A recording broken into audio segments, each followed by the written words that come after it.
I believe everything is working as it should. If it isn't, let me know. Currently, I can't see myself on the live stream.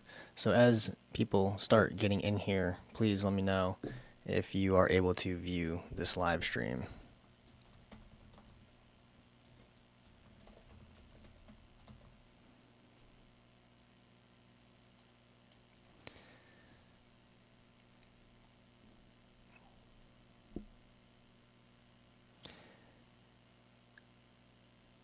As we're waiting for some people to get in here, I'm going to try this again. First attempt did not work. I had too many systems going at once, and it was not going to allow me to do what I wanted to do. Hopefully, this corrects that problem. I'm going to talk about the Iranian embassy siege by SAS operators in 1980. The purpose of this discussion is not to call into question the actual tactics that they did use or to say that they really did a bad job or anything like that. It's just to see if we can try to highlight probably the likely reason for their success. So we're going to wait until we get some more people in here. And like myself, I knew of the Iranian embassy siege that happened, but I never really looked too far into it. But as I've been doing some more research on CQB, which obviously has led me to the counterterrorism stuff, and I'm in the process of working on another project, which I'll read some of what I've been writing here to you once we get some more people in here.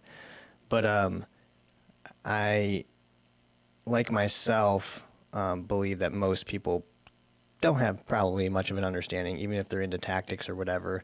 1980 was kind of a long time ago. But as it relates to even tactics in general or regarding CQB, it hasn't really been around that long. And some of the things that we're going to talk about in this video as I play it is, you will do your own comparison between what they were doing and what you know to be maybe common practice, and kind of make some assumptions on your own. So I'll read what I had written to just kind of lay the groundwork for special operations and as it relates to counterterrorism and obviously CQB. In the wake of Germany's botched hostage rescue, which is the Munich massacre, specialized counterterrorism military units were developed as the threat of terrorism grew domestically and abroad. These units included the U.S. Delta Force created in 1977, the French National Gendarmerie Intervention Group with GIGN created in 1973, Canada's Joint Task Force 2, JTF2, and DevGRU, commonly known as SEAL Team 6 of the U.S. Navy, established in 1980. At the foundational level, these units needed to be highly trained to carry out assaults. Assaulters specialize and participate in many tasks, including reconnaissance, direct action raids, hostage rescue, and other complex, risky, and classified missions. These units independently developed methods to quickly assault structures, and it's said that they shared these CQB tactics back and forth with one another. So far, we've established that the modern development of CQB began after 1972, and this development took place in response to counter-terror with the implementation of modern weapons. You actually, that I didn't actually go over all of that in what I just read to you. That was prior to what I read to you, so I haven't established that, although I just read we've established modern CQB development. That was written prior to what I'm reading now. The first well-documented terror hostage situation following the Munich massacre came in 1980 after a group of 6 men stormed the Iranian embassy. The subsequent siege was conducted by British Special Air Service SAS on the 6th day during what was codenamed Operation Nimrod.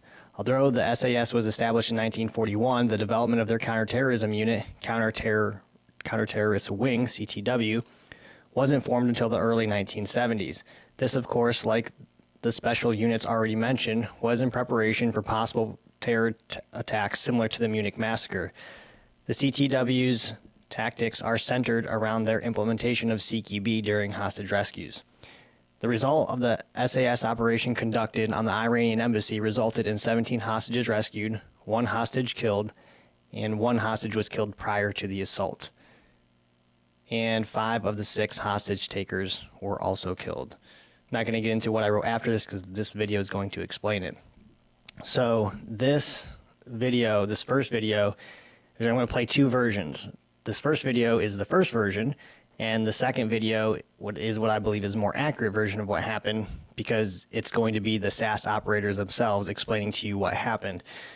There's only one real piece of information from kind of a tactics perspective that's going to be talked about in this piece right here that I'll pause after they explain it, and we'll kind of discuss or explain the legitimacy, or whether or not it was logical, what they said happened. This video came out 2 years ago, and this is also a reflection more or less of what the movie depicts. I haven't seen the movie, but I watched the scene where the assault actually happened.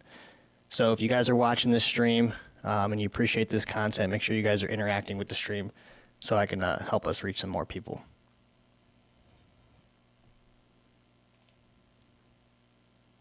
Oh my gosh. Give me a second.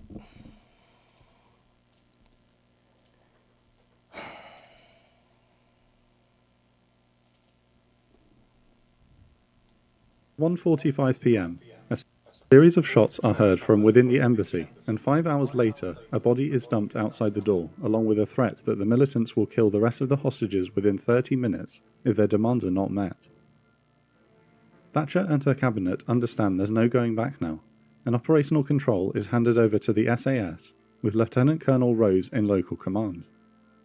Rose's plan is codenamed Operation Nimrod. 2 teams will assault the embassy at the same time. Red team will storm the 2nd, 3rd and 4th floors from the roof, while Blue team will clear the basement, ground and 1st floor from the embassy garden. Both teams must breach at the exact same time to ensure surprise and give the hostages the best chance of survival. Even so, the British government is told by SAS Director de la Billière that the best case scenario is that 40% of the hostages will become casualties. New cameras trained on the embassy catch the SAS teams moving into position and snipers setting up on nearby rooftops. With the UK on a bank holiday, the entire nation is about to watch the rescue operation take place live on their televisions. At 7:23 p.m, the code word Hyde Park signals Red team to hitch up while Blue team moves to breach the back door. 2 minutes later, London Bridge is radioed to the SAS men, and Operation Nimrod begins. A diversionary explosion blows in the 2nd floor skylight, which is also intended to coincide with Red and Blue team breaching the building. However, Warrant Officer Thomas Goodyear becomes stuck on his abseiling rope, and Red team cannot breach the windows using explosives for fear of wounding him. They instead smash the windows and toss stun grenades as snipers fire CS gas into the building. Director de la Billière immediately senses the start of the operation has gone wrong because the teams have failed to synchronize their breaches. The stun grenades ignite the window curtains, and the flames set Sergeant Tommy Palmer's gas mask on fire as he enters the building. Despite the CS gas, Palmer tears off his gas mask and leads his 4-man team into the building while slapping at his singed hair. He spots a militant on the other side of the room dousing the carpet with kerosene and points his MP5 submachine gun at him, only for it to jam as he squeezes the trigger. The militant sprints into the hallway with a hand grenade and heads for the telex room, where most of the male hostages are being kept. Running after him into the hallway, Palmer calmly pulls his sidearm and drops the man with a single shot to the head before he can kill any hostages. Upon realizing they are...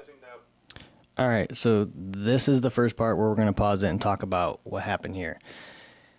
And this is important because as I'm listening to the things that are being said that happened from maybe a realistic perspective or a logical perspective from the hostage taker's perspective, you got to ask yourself if those sequence of events really make sense, right? And so what we know, and to be accurate, is, and you'll see this in the next video that I play, they were descending with ropes down, and one of the operators got caught in his rope and was unable to get himself out. So they couldn't blow the window. They had to manually breach it, right? So they manually breached the window, I assume with like a sledge or something. They deployed a stun grenade inside, which caused the curtain to catch on fire.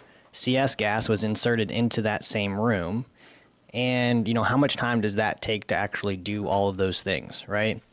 And then after he gets inside the room, his gas mask catches on fire, according to what they're saying here, and then he has to rip his gas mask off inside a room that is probably filled with smoke, probably filled with CS gas. And while all that's happening, the hostage taker is pouring gas in the same room, right? Now, that doesn't sound like something that in that order, in those sequence of events, in that time frame, that would be plausible. Like, could it be possible? Yes. But if you're in the room pouring gasoline as the terrorist and you hear banging, you see somebody crashing the window and stun grenades are coming in, like all these things, I don't think that you would be standing there pouring gasoline when the guy comes in. And then so it's said in this version that he runs off, the operator goes after him, he attempts to shoot, his gun jams, transitions to his pistol and shoots him. And that's important. I want to pause it and talk about it now so I don't have to go back, because in no other instance that I've found, the operator himself does not explain those sequence of events happening in that way.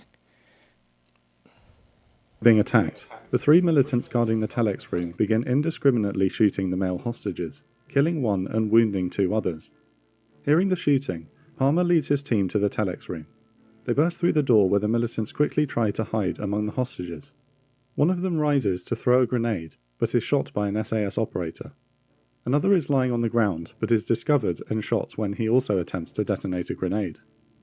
Palmer and the SAS team begin evacuating the hostages out of the telex room, not knowing that one of the militants is hidden among them. Meanwhile, half of Blue Team emerges onto the first floor balcony and detonates a frame charge, blowing in the reinforced windows before tossing in stun grenades. One of the hostages, BBC employee Sim Harris, is in the room but unharmed. Blue Team moves to the next room, where PT Locke is fighting for his life. The police officer had tackled the militants' leader Awan when the assault began, and is attempting to draw the revolver he has carefully concealed since the beginning of the siege. However, Awan has gained the upper hand, and is about to shoot Locke when an SAS soldier shoves the militant leader, and another kills him with a burst from his MP5. Both Harris and Locke are safely evacuated.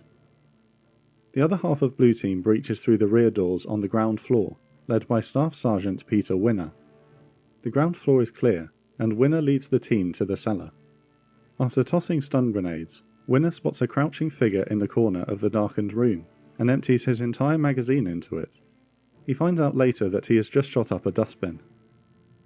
One floor above, the female hostages are found unharmed in the cipher room by Red Team. They join the rest of the hostages being evacuated down the main staircase.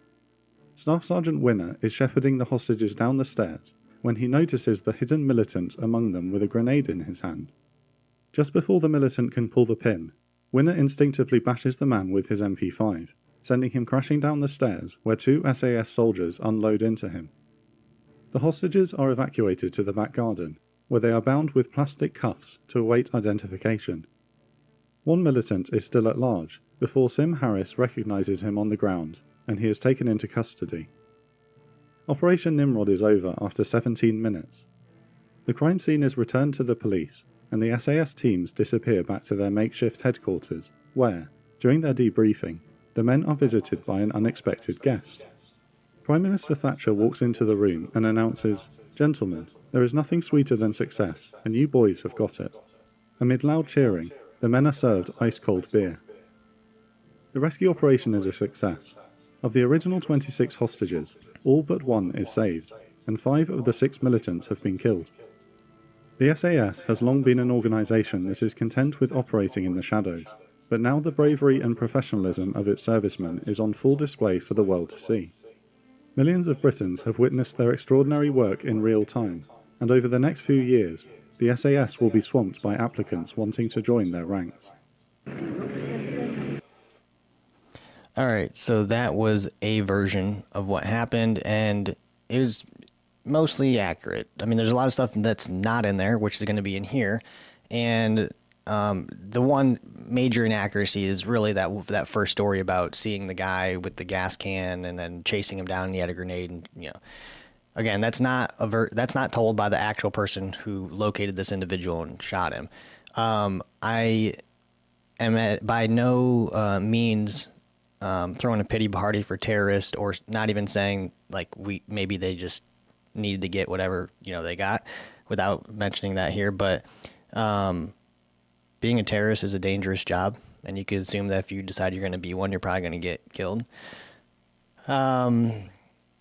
Yeah, but the point is here, like, let's really look at why it was a success. And in the beginning, they talked about their outlook on their ability to save individuals of the remaining hostages was about 40% they believe would be killed, right? We were out the door. Also, if you can't understand some of these guys, because it is kind of difficult, let me know. Just say, hey, I don't understand what he's saying, and I'll stop it, pause it, and tell you what he's saying. Before the statement was finished. The terrorists, they were told by their manipulators that it would be a 48 hours operation, that no harm would come to them because the British had gone soft. They thought they went for a good day out. They just hadn't heard of the SAS.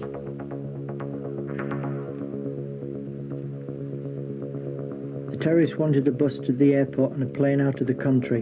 What they didn't know was that the only way they were going to get out was either prison or a box. 5 minutes to kill the other. It's up to you to decide. Hello? Yes, hello, Salim. The terrorists constantly played with grenades. They had grenades in each pocket. I mean, you don't mess around with guys like that. You go in hard. You go in hard and kill them, or else they'll kill you.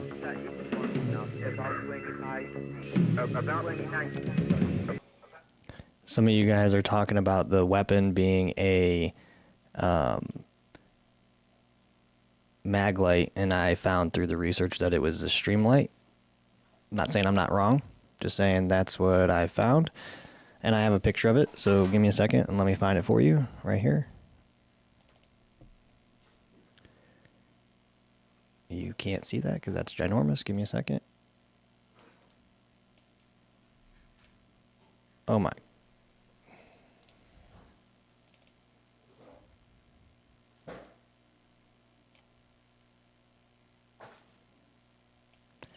You can pretty much see that.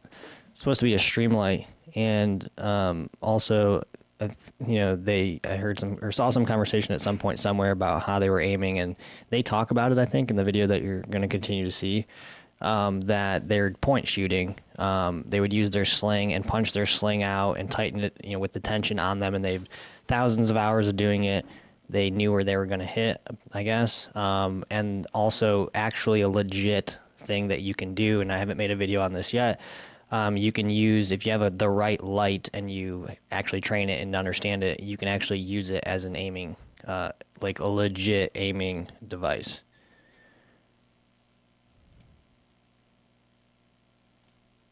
About 29 feet. Now, whereabouts shall we put that coach first? While the negotiators kept them talking, we moved into the final assault positions. If you're looking out of the window... After we check it, yeah, then you will put it inside the door. Well, let's talk about that then. Opposite the front door, you're looking straight out over the park. We didn't know exactly where the hostages were, bearing in mind there were something like 56 rooms in the Iranian embassy. The team that I was with were tasked to go to the back door. The idea was to blow the door in with explosive entry, follow that into the rooms and clear all the rooms on the bottom floor. There was the front balcony that we've all seen on the newsreels. To the rear, we had guys abseiling down to the second floor, and of course we had the people coming in through the skylight to cover the top 2 floors. So we had all floors covered by those entry points. There is no suspicious movement, does it? Okay.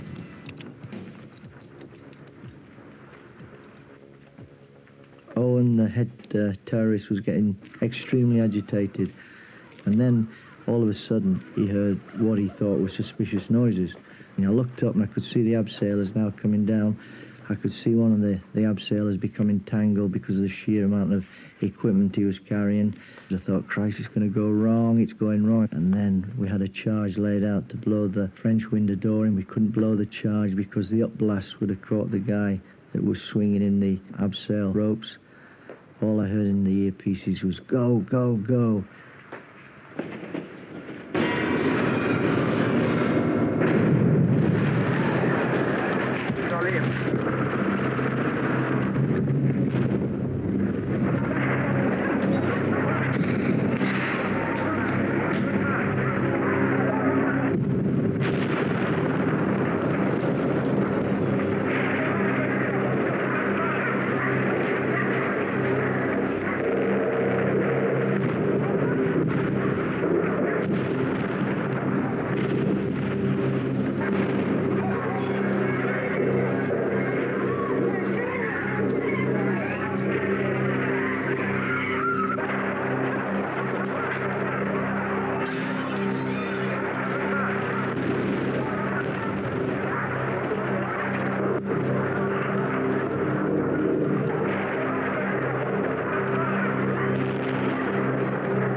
targets, search and destroy, groups splitting off left and right, groups going upstairs, stun grenade out.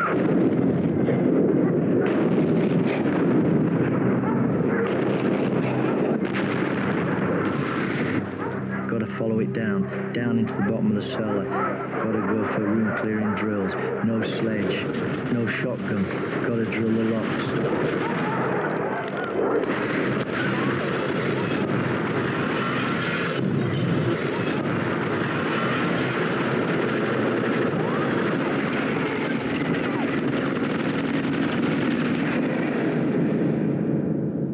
We were not a part of society at that moment in time. We had created our own society within number 16.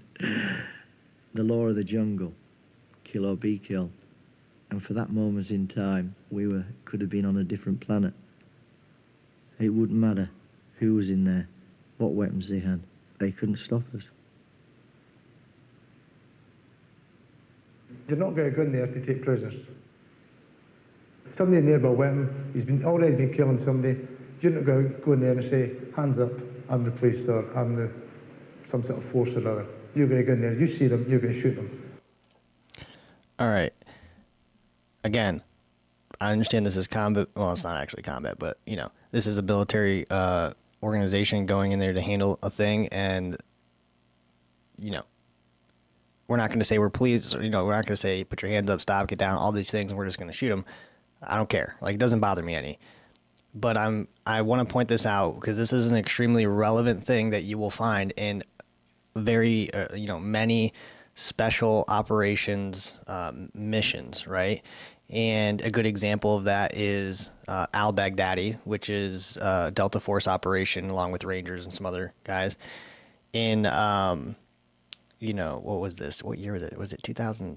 I don't want to say the year. I'm going to get it wrong. It wasn't all that long ago. But anyways, so, in that mission, al-Baghdadi had taken I think it was a U.S. female hostage. I believe they killed her.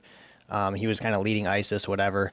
And the name of the movie, probably Iranian Embassy Siege or something like that. I don't know. No, 6 Days, I think it's called.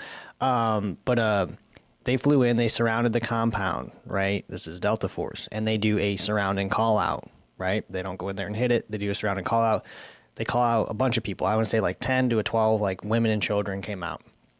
And they told them al-Baghdadi is in there, right? So now at this point, once you've done the call out, right, and presumably you can assume you've warned them, come out.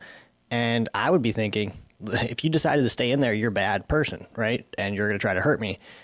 And so they went in there and they killed, I think it was 4 women who were Muslim extremists that were suspected of wearing suicide vests. Either they were or they were suspected, right? And then another male, and then al-Baghdadi himself, who blew himself up with a child, right? Now, the reason, like, again, I don't care about how we're doing these things. It has nothing to do with me, but I'm pointing it out because it from a psychological perspective, from a performance perspective, from a having to make a decisions perspective, it's much easier to just know that if a standing body who has been identified as said person is getting shot, right, that eliminates a lot of the confusion, a lot of having to make decisions, a lot of having to think. And so especially in a combat zone, if you've done all these things, you're like, okay, I presume everybody's in there is bad. And you go in there and you hit your pods or do whatever, there's no thinking really involved. You're just shooting the people. Like, it's just easier to do. And so he says that here, we're not doing all these things. We're just going to shoot you. Again, not saying don't do it. I'm just saying it makes it less complicated and easier for you to actually do that. Yeah. Remember, a wounded animal is always more dangerous than a dead one.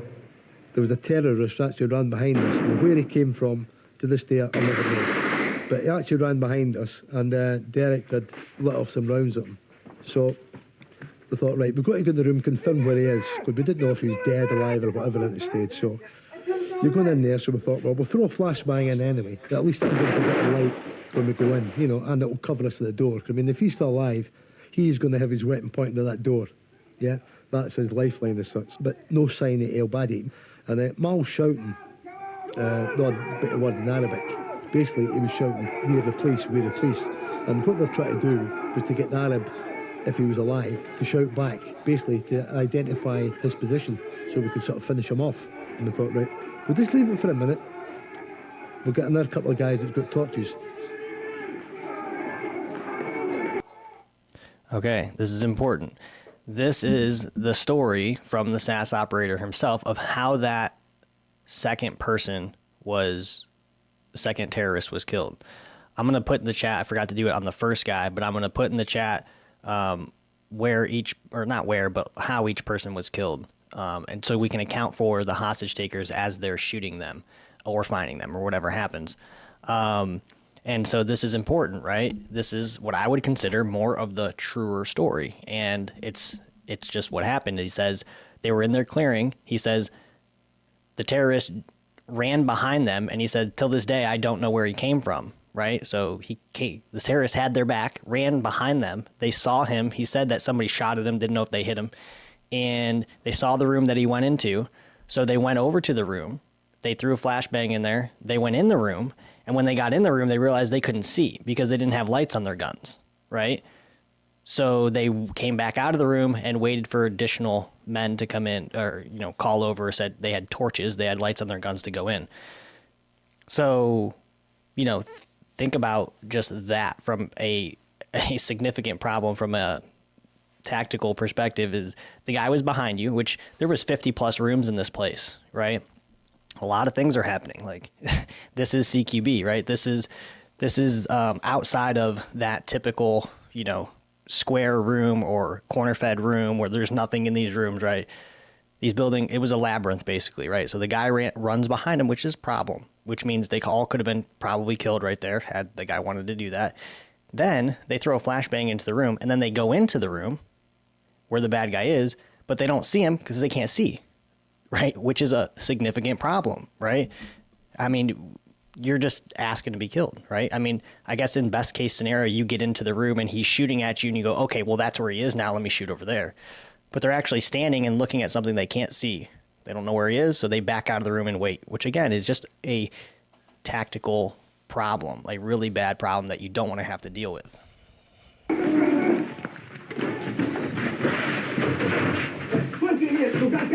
Guy in there, we can't fucking see him. So you two guys be torches, you come first. Yeah, you get the right, you get the right.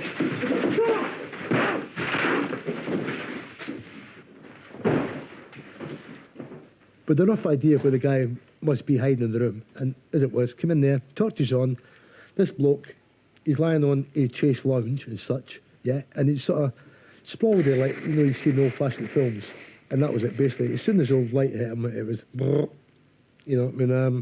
I don't know how many rounds each person sort of fired, but at least it put him on his ass, so that was him at the game. Okay, again, don't care. We're identifying terrorists and we're shooting them, whatever. But, he never recounts that the bad guy had a gun, pointed a gun at him, had a grenade, whatever. And that's going to be kind of the theme with all these shootings. But it's not, again, don't care. I'm just saying that at the time in which they shot this person, he clearly was not trying to kill them, right? And you will find that as a common theme throughout the people that the terrorists as they locate them and do whatever it is they do with them. He was just left. I mean, he actually got roasted, you could smell it. You could smell all flesh burning.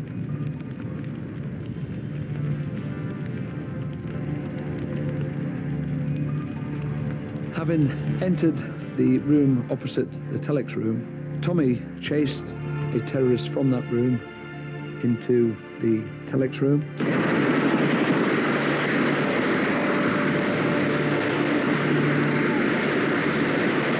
Prior to that, the other terrorist in that room had actually shot and killed one of the hostages and wounded a couple more of the hostages. He jumped into the hostages to hide. The trouble was he still had a pistol with him and he still had an hand grenade.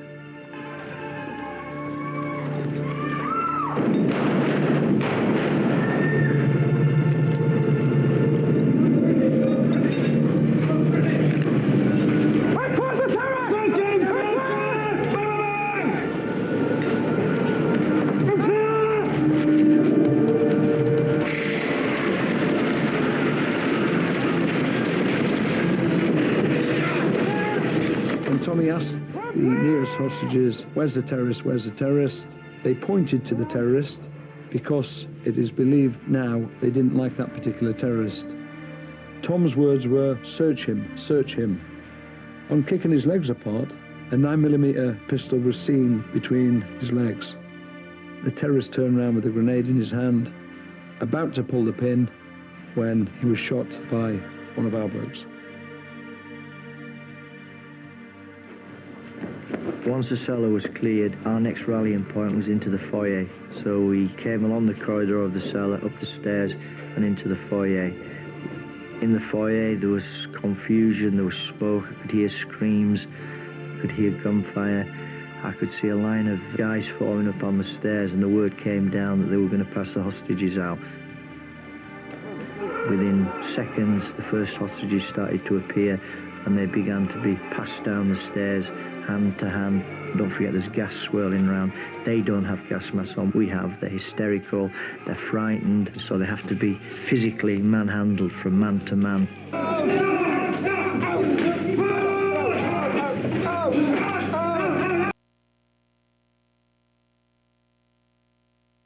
So I put it in the chat, but at this point right here, we have 4 terrorists that are accounted for. And somebody said, how would you know who's a hostage and who's a terrorist? They had all the photos and they had all the images of all the hostages and the terrorists by this point. So they pretty much knew who was who for the most part. As much as you could remember, right? You're out there for however many days and you're looking at the information. So, and once you get in there, it can be different. Obviously, if there's a clear distinction between a white male and an Arab guy in his 40s or a white female, right? Those are some obvious things.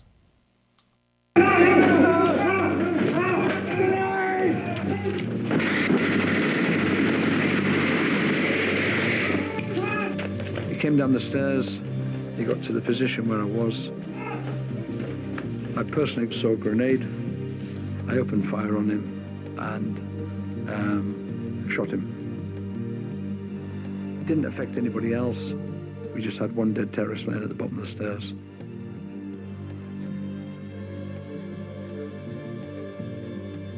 I'll never forget him. He was coming down in a crouch position. His head was down. He knew he didn't have long to live, and then I saw it in his hand. He had a Russian assault grenade. I thought, got to do something, can't open fire, got to neutralise the threat. I brought the MP5 up and I blatted the guy on the back of the neck, and just as I brought the butt down, his face turned towards me and he had the look of death about him. He knew he didn't have long to live. He then rolled down into the foyer. 2 to 3 magazines were then emptied into him, and the sound was deafening, and he twitched and vomited his life away on the carpet.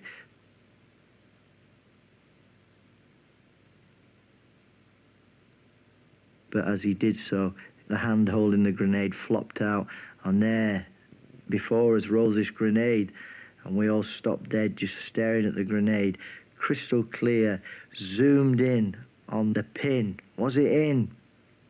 Is the pin in? Is it going to go off? And in fact, the pin was in. This guy was so unprofessional that he'd left the pin in.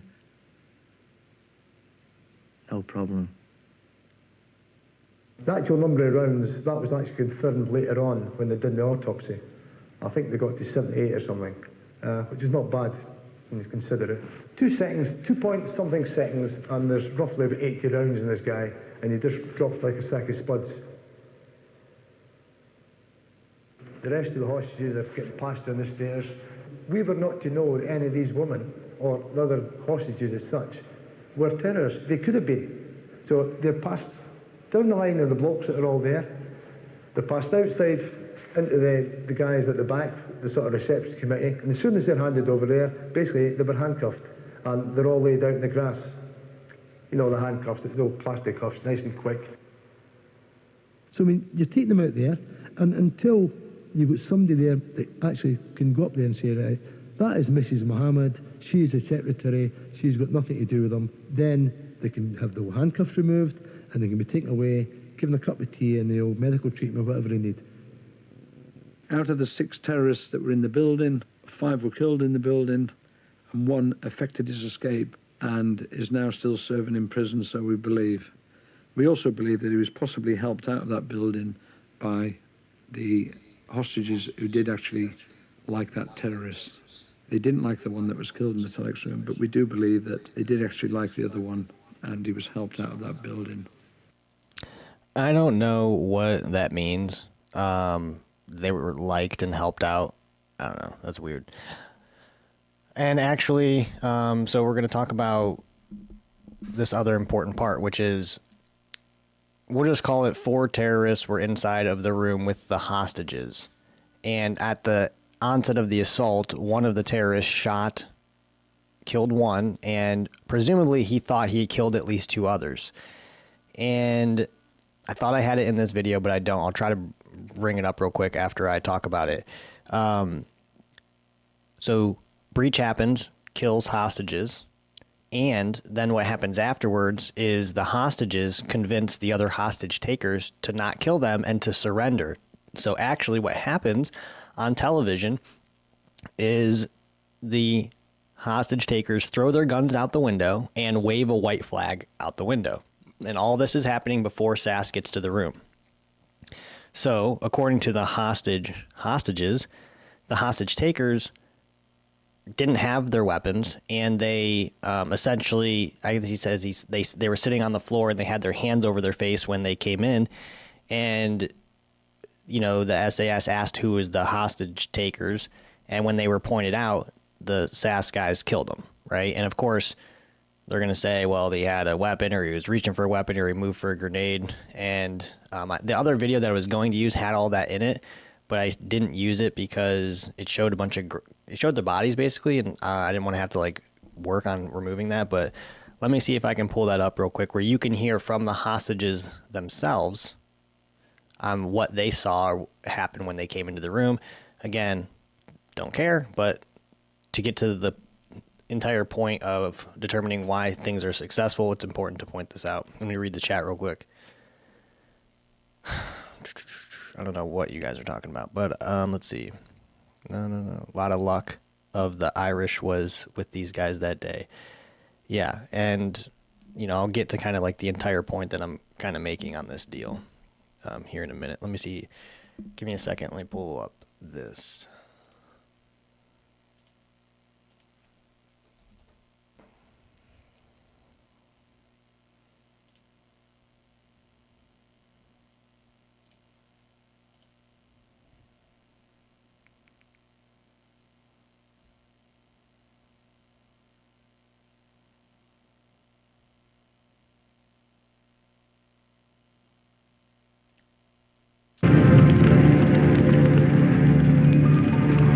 Having entered the room opposite the...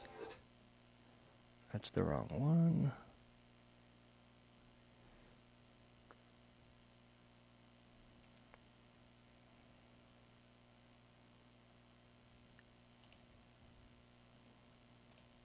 A few other odds and sods, you know, as normal, don't hang around like. He's one of the terrorists.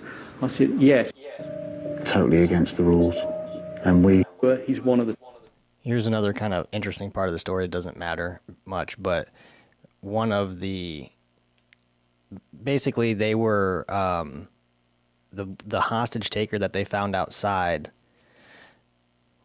when the SAS operator identified him as the hostage taker, he actually was trying to probably take him back inside to kill him before he was stopped by his the terrorists. Teammates. I said, yes, I am positive he's one of the terrorists. And they lifted him and he went off behind me somewhere. One of my team actually goes across and picks this guy up to separate him from the group and starts to walk back towards the building with him. So myself and the other team member, we went across and said, I think we should put him down here, because we weren't quite sure where he was taking him. You say you weren't quite sure where he was taking him? We weren't quite sure whether he was going to take him back in the building or if he had any other ideas. So we just made sure that the... Still at large.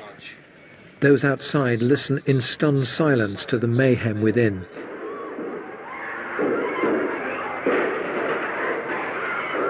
We just sat there and listened to the noise and believed that a wholesale massacre was going on. I couldn't believe what I was seeing and hearing. Stunned. And drained, to be blunt. Totally drained. And your feelings? Failure? Failure, mostly. I'd failed because the SAS had gone in. Horror because of what I was hearing. Overpowering them all and, you know, herding them out of the embassy and saving the day. You know, that's my little secret dream. Didn't happen. Did you feel a coward? Yes.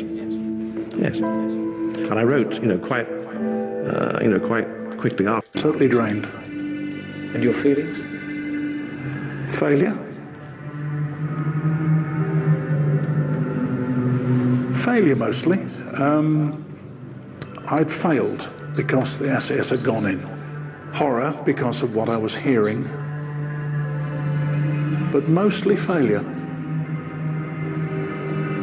And a great deal of emotion. It's coming back now.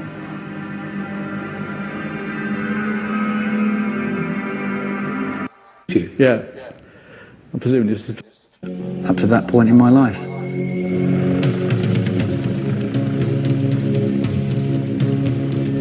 The actual assault takes 11 deadly minutes and leaves the embassy an inferno. All right, I can't find it.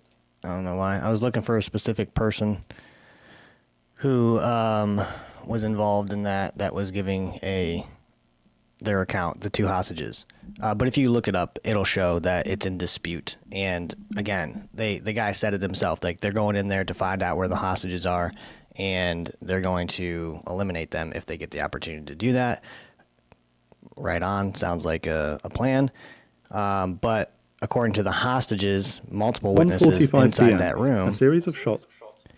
They actually, what they saw was SAS going into the room and these guys no longer being a threat, and them identifying that they were the hostage takers and shooting two of them, and two of the others they didn't know they didn't know that they were intermingled within the two, or within the hostages.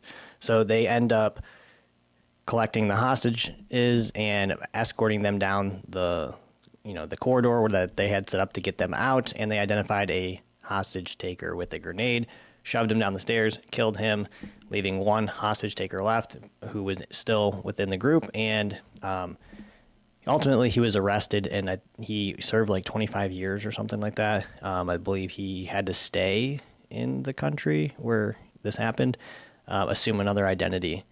But again, so the point of this entire, stream basically is simply to identify, what level of risk was actually there when they actually went inside this place, right? And so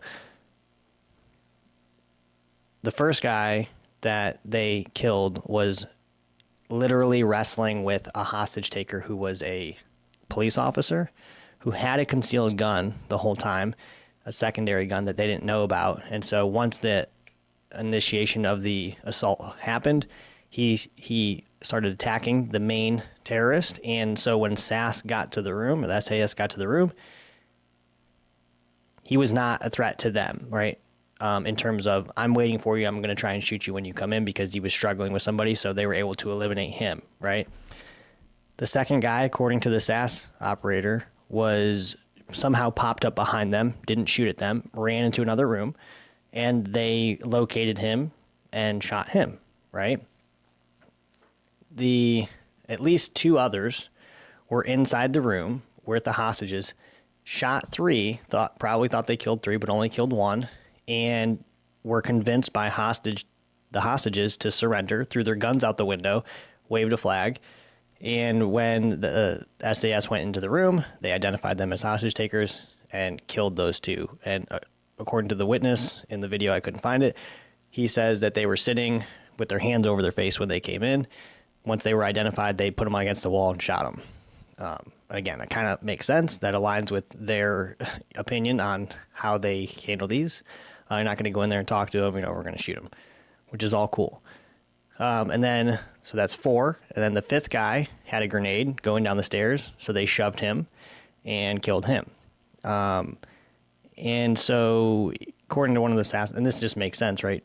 He says if the guy would have pulled the pin, then a lot of hostages would have been killed, which is true. Which also means that from point A to point B, from surviving with a grenade around a bunch of hostages and going to where he was, that didn't happen, right? Could have happened, it just didn't happen. Maybe he was trying to get, and we'll assume that he actually had one. I believe that, I'm going to say that he did, that he maybe was working up the courage to actually do it and didn't quite get there. And certainly by them shooting him, they saved a lot of lives. And then you have the 6th guy who was completely just surrendering and trying to just not get killed. And when you look at the totality of those things that happened, they met no resistance, right? None of those bad guys were either rendered incapable at the time in which SAS saw them, or they simply just decided not to fight, right?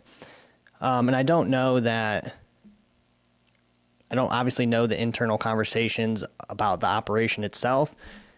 I think, well, they believe it was a success, right? I would say it's a success. If one person gets killed, they could have killed all of them. I would say that's success. I don't know what the implications were, going forward as far as that being a standard in any way. And a lot of the things that happened are just things that happen, right? Okay, the window's on fire. The guy's stuck in his rappel thing. My gun jammed. Those things are going to happen. And so no team or whoever is immune from that. I would say, though, and you could say, well, this is the 80s, and this is before they really got good and the technology, whatever. It's like, well, from the very beginning, like the very onset of it, it was screwed up, right? And which was basically, I think it was when the guy became entangled in his rope, they tried to call it off. And there was a communication problem, and the person in charge of the command of the operation relayed go, go, go when like some of them were trying to like abort it. And so once, said location blew their devices, another location heard that going, they're like, okay, well, we need to get ours going. And so it didn't happen simultaneously. All in all, probably not a factor, because regardless of the time it took to actually get in there and get it done with.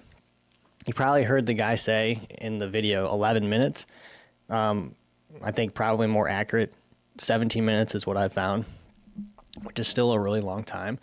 One of the videos that I didn't put together and play for you is one of the SAS operators talks about, he's like, we cleared whatever it was, the 2nd floor, 3rd floor, whatever it was.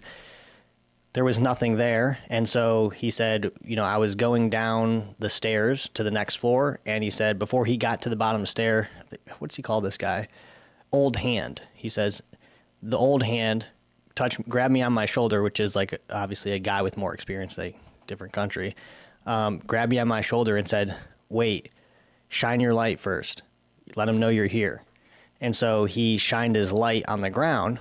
And then this is what he says. Okay.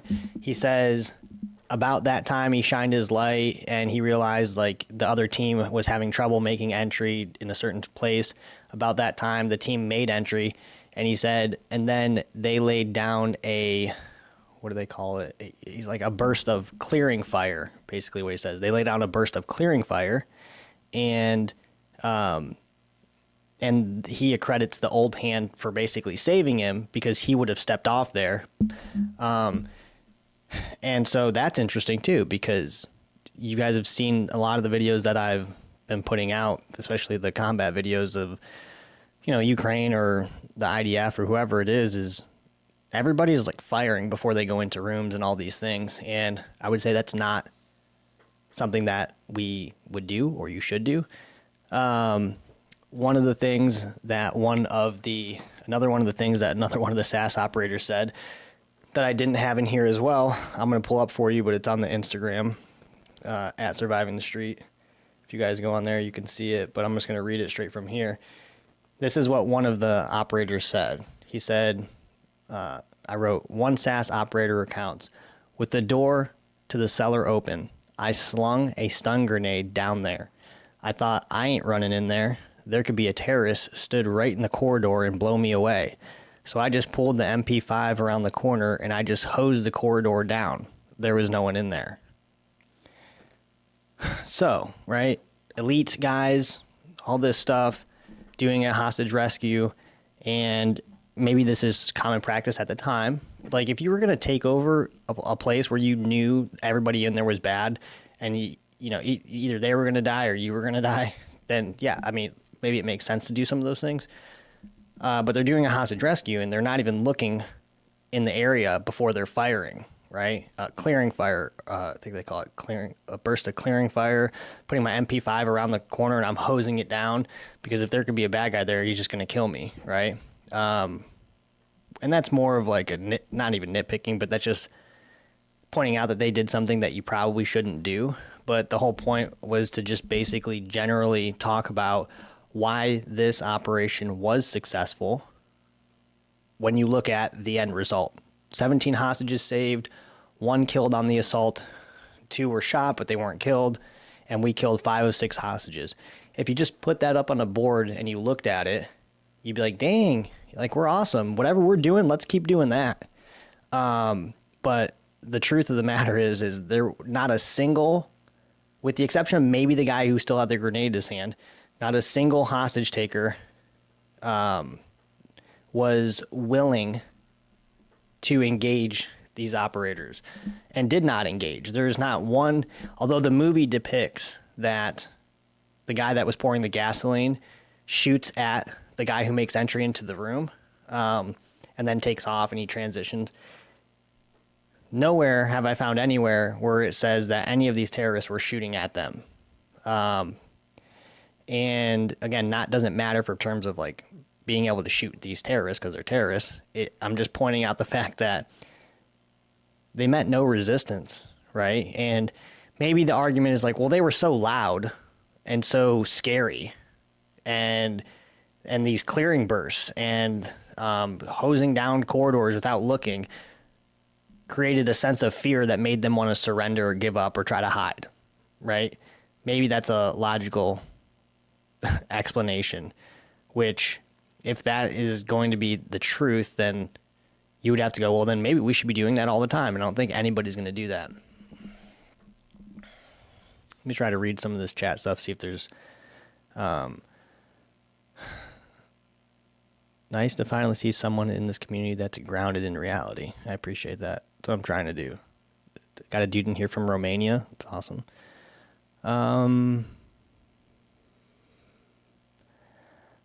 Let's see. Nice. Threw their weapons out, but still had grenades. Yeah. And actually, that portion, there's different stories. And I would say this, like, what they're doing is they're just justifying, on a legal perspective, that they shot they saw the terrorists and they shot them, because legally you're supposed to identify that they're actually a threat and shoot them. Although in their minds, and I'm not saying it's wrong, like, you're the terrorist, you did all this stuff, you're dead, right? But that's what they're doing. They're just explaining why, giving a reason why. And it's as simple as what they actually do say in more of the after action interview because they were not charged for anything that they did, but they were found to be justified, right, in their actions. And what one of them at least originally said was inside that room, not the hand grenade story, was that, I don't know what they have in their hands. They could have something. And then there's also, well, they were in the vicinity of a weapon and they were reaching for it, right? So there's just different versions of the story. But ultimately, I would say too, like, I would imagine if this was U.S. special forces, and you guys know this, right? You know these stories that come out that are told, and this person takes credit for doing something they didn't actually do, and the events in which they say they happened didn't actually happen at all, or didn't happen in the way that they're saying.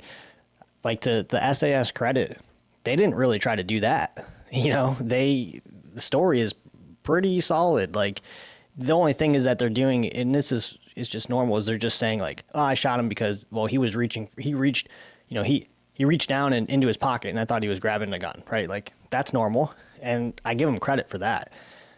I give them credit, and maybe they're just old timers, they don't know, and they're not, obviously this is many, many years ago. Things have changed, and so they're willing to say things like, oh, I just put a burst of clearing fire down the corridor because I ain't going down there, right? Which is things that you would not say today, because that would not go over well. So for honesty and truthfulness on that side, I give them a lot of credit. It doesn't sound like they're saying things and there was obviously books written and things like that. The cop who struggled with the terrorist before the SAS came in, I was reading an article and it said he mentioned about like how all these people, they go through these things and they just want book deals and things like that, and that's something that never interested him. And he felt like it was too personal of experience to try to capitalize off of the situation, which I'm not saying one is not good or whatever. No integrity, no morale. Well, I don't know what that means. Clarify, please. A hostage-taking situation, right? Well, the Terrys have never tried another hostage situation. No, actually. Wait, no. Actually, I don't know. I couldn't answer that. But, the Munich massacre that happened where all the hostages were killed. After that, wait, which one was it? There was an incident where maybe it was the Munich massacre. I don't think all the hostage takers were killed. I think some of them were arrested, but there was another terrorist event, that hostage situation that happened after that of a flight, like an airplane, in which they demanded the release of those terrorists in the Munich massacre. I think it was 2 of them, and Germany was like, okay, yeah, we're just going to release them so you guys don't kill any of these people. And Germany released them back to wherever they were being demanded to be released to. And those terrorists released all the hostages, right? I'm not saying we should negotiate with terrorists, but maybe, you have to also ask yourself, like, what I'm writing, something that I'm writing is like, being a hostage taker and being a hostage is a dangerous job. And the likelihood that you survive if you're actually being held hostage by Muslim extremists is low. But we've seen that, like Obama, negotiated for Bergdahl or whatever and got him back, saying, probably shouldn't, whatever, but got him back and gave them what they wanted and nobody got killed over it, right? And so, ask yourself, if your family, your wife, your kids, whoever is important to you, got taken hostage by Muslim extremists, and they were demanding 5 other terrorists that were in custody be released, and they would also release your family, would you say, nah, no, not doing that, send the SAS in there, send this special forces team into a building that's 3 or 4 stories, 50+ rooms, a labyrinth, under low light, no light conditions, to rescue your family when they're saying, if you do anything, we're going to kill them when they come in here. I'll tell you what I'm doing. I'm like, dude, I don't know who these terrorists are in these other countries or whoever the hell they're asking for, but you give them what they want. And because my thought process is, if said team goes in there to rescue them, they're going to kill them anyways, right? Will they kill them after you release the other hostages? Who knows, But certainly, in this case, the only reason more hostages weren't killed is because they just stopped killing them. The only reason that no SAS guys were shot is because they weren't none of the bad guys besides the grenade guy was actually a threat to them in terms of trying to hurt them when they did all these things. Didn't have a gun, wasn't waiting in a room. One of them popped up behind the team and was running and never had an opportunity to shoot him, didn't. Probably. Extremely hard to get guns in the UK, but not ingredients for homemade. Okay, I'm not sure what that's about. Probably don't say that kind of stuff, or government's going to come talk to you. According to how they handled these, I thought only FBI did that. Are you talking about hostage rescues? I mean, SWAT teams do hostage rescues, but if it's a terrorist situation, the FBI inside the United States does that. And since then, the British police force, and they have developed, teams and officers and things like that to be able to handle these things. It doesn't have to be handled by the military anymore, probably. Which brand model was the pistol they were using? I have no idea. Rogue. I mean, I think that what happened here, and again, I don't know the implications from this incident in terms of tactics. I've never really heard anything develop from it, or hey, this was good, and is that 17 hostages rescued, 1 killed, 2 hurt, and the outlook was 40% that were going to die, and 5 of the 6 hostage takers were killed. That's success, right? What is it, Margaret Thatcher or whatever her name is? Everyone's doing all these, passing around drinks, and we're celebrating, and you should celebrate that. But why was it a success, right? It was a success because none of these dudes were willing to fight till the end. And do we use incidents like this to validate our tactics? I don't know if they did or they didn't. They learned a lot of lessons for sure. But is this an incident that you would use to? I think it is. I think a lot of the times it is. And that's one of the points that I'm making is police tactics have largely been developed from personal experiences, intuition, and from positions of authority. Personal experiences, right? Man, I did this. I was great. It took us, we'll just say, 8 minutes or 6 minutes to get to the room, and by the time we got there, the hostage takers were so scared that they just didn't know what to do. And wow, we're great, And the reality is like, okay, let's just start this from a dedicated. Every single person in here is dedicated. What happens, right? Every hostage gets killed, right? With the exception, the officer wrestling the hostage taker, he's not dedicated. He was, the SAS was able to get to him, so not even counting him. But 4 of them, basically, we'll just say 4 of them, we'll just say on the low side, 3 of them gave up. 2 when they went in, and 1 that they found at the end, right? So, that would leave 1 more person in the room to be a shooter. And what this is, I have another video that I'd like to do. Actually, I think who is it that is doing this? I think it's French, maybe, special forces in Afghanistan, Iraq or Afghanistan. It's not a hostage rescue, but it's a great demonstration of what actually happens when bad guys are dedicated bad guys. What would have happened is they would have heard the gunfire of all the people being shot and killed, and once all those people were shot and killed, the bad guys would be waiting in the room for the SAS to come through. As soon as the SAS breaches that door, whatever their breaching method is, rounds are coming through that door. When rounds are coming through that door and these guys have automatic weapons, you're just going to do the best that you can do. But I can tell you that when rounds are coming through the door, you're not going to walk through the threshold. And what's going to end up happening is, what happens all the time when that's the case, is a sustained gunfight, cat and mouse game from outside the room. Obviously, to go in there at some point, maybe throw stun grenades. At best, they're throwing stun grenades in there and following them up by making entry and hoping that is a diversion that they get, caught up in. Let me read some of these. Shock and awe, I guess. Yeah, I guess. If you're going to shoot walls in a hostage situation, then say that it's going to make the enemy surrender. If you're shooting, they're going to think you're trying to kill them. Right, and if they think you're trying to kill them, they might not want to die. So I think that you just said the same thing. I don't know. I'm not saying it. I don't know. I'm not saying do that. I'm just saying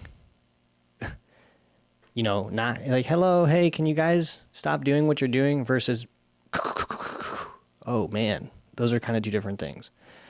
I don't think that you should do it. I'm just saying. You would be going crazy if the U.S. wore civilian clothes during urban conflicts. The reason, the dangers that are associated, you keep the only thing that matters silent. I'm not sure what that means. Why are hypocrites in protest against genocide staying silent on this issue? I think you're in the wrong chat, my guy.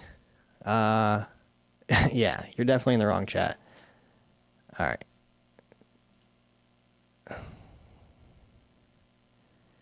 He should have a plan to go viral. I don't know what you're talking about. It's okay. I can get rid of them if I need to. Let's see. It's tough when their view is opposed by, reality. All right, let's stop talking about that crap.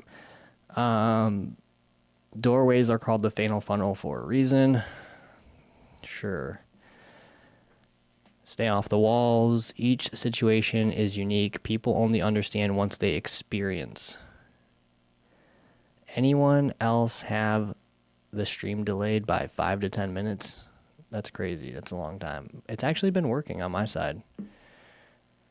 For the most part, it seems like it's off like it normally is by 5 seconds maybe, but definitely not 5 to 10. If you guys haven't watched yet the video that I just put out about the orcs situation or comment, you should go check that out. And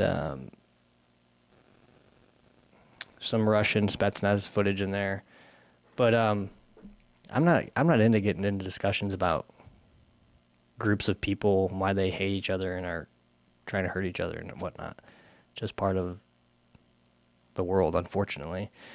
Be nice if everybody could not do that, but that's not gonna happen.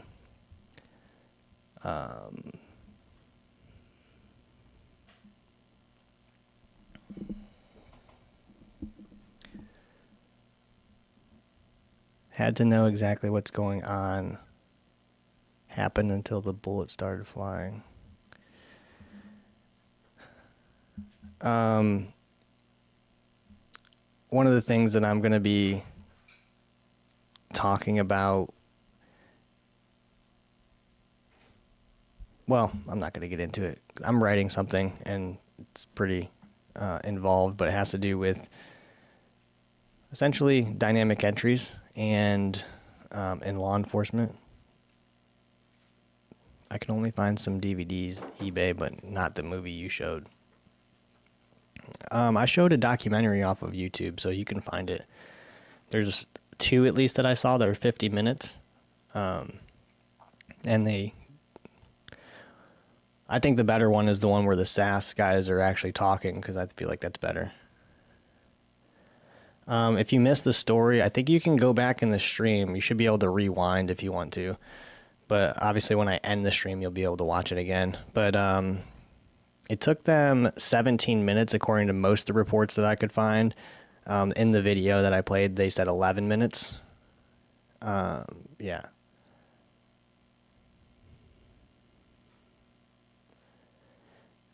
"17 minutes, 30 to 35 operators, 5 of the 6 hostage takers killed, 1 hostage killed, and 2 seriously hurt," is the stats on that. Like I said, I'd like to, do more of these if you guys enjoy them. But before I get off of here, make sure you guys drop a like on the screen so we can try to reach some more people.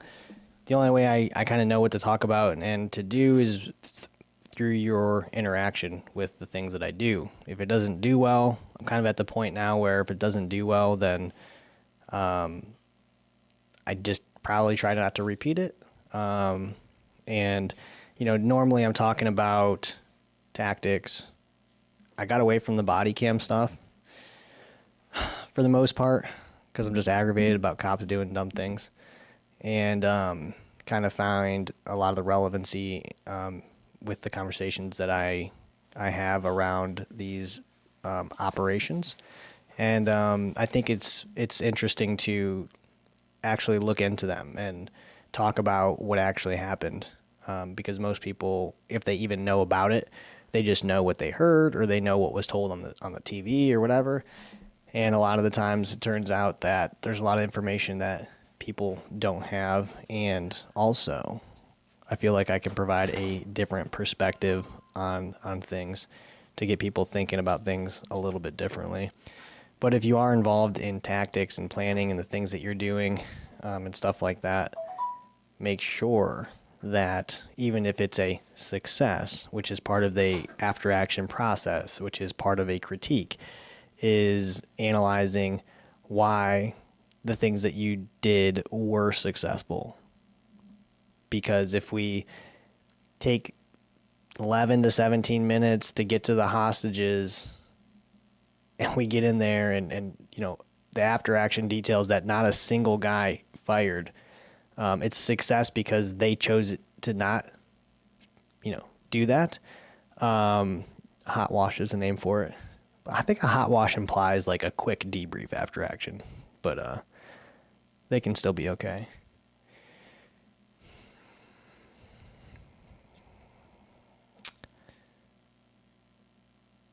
Tracksuits in a war zone is wrong. That's kind of like saying, like, calling people that are fighting each other, and like when people are fighting one another and they're calling the other person, the other enemy, whoever is the enemy, a word, that it's wrong and dehumanizing.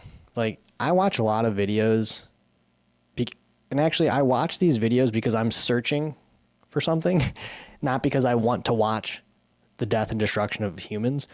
And while I'm searching for the things that I actually want, I find things that are quite disturbing. And, you know, I don't know, maybe the video that I just put out on the orc thing, I thought it was interesting because I make a short, has the word orc in it because that's what they're calling them. And people had things to say about that, which is normal. It's the internet. But it's beyond what I normally do. I don't normally make videos about things like that. But through the things that I had seen, which prior to that, I had already watched a video that's in that video of, you know, what the Russians did when they came in. And which can be a part of war, unfortunately. But, you know, it's like, if you saw the way people were dying at the hands of other people, you probably wouldn't care all that much about what people called one another. And so saying, like, wearing something in a combat zone is a problem is pretty ridiculous. What are you talking about? Is this guy talking to me? Yeah. You're probably the only tactical YouTuber I've seen who actually puts out relevant content. Well, you know, I like to think that that's my thing.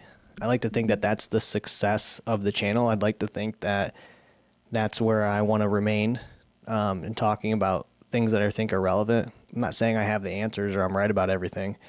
I just feel like I have a unique perspective, and a lot of the things that I'm sharing and talking about, because the things that I'm seeing are things that I've experienced myself and had to be involved in from a team perspective, and think, well, that doesn't really make much sense. Or being trained something, like, well, that we're not even considering this other thing. That's kind of crazy. But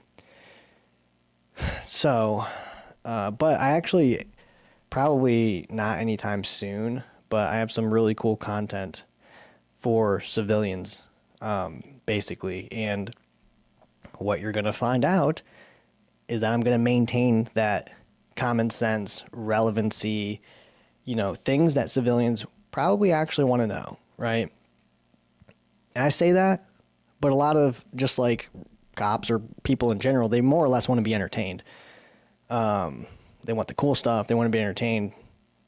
Selling education is kind of hard, but I have some really cool content in my head that should work out pretty well, that's going to be beneficial to civilians in terms of relating to crime, right, and protecting themselves, but in a more realistic way.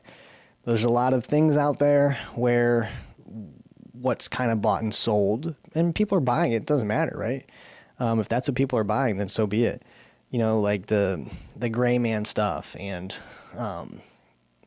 you know, being prepared and carrying 10 tourniquets and a collapsible rifle in your backpack and a backpack that turns into a bulletproof vest, like, you know, planning your routes when you go to the grocery store and having a secondary route and when you go to eat with your family, you know, and it's a place you don't know, looking up the exits and this and that. It's like, I'll just tell you, I'm not doing any of that. Maybe I'm lazy. I also just don't think most people are doing that anyways.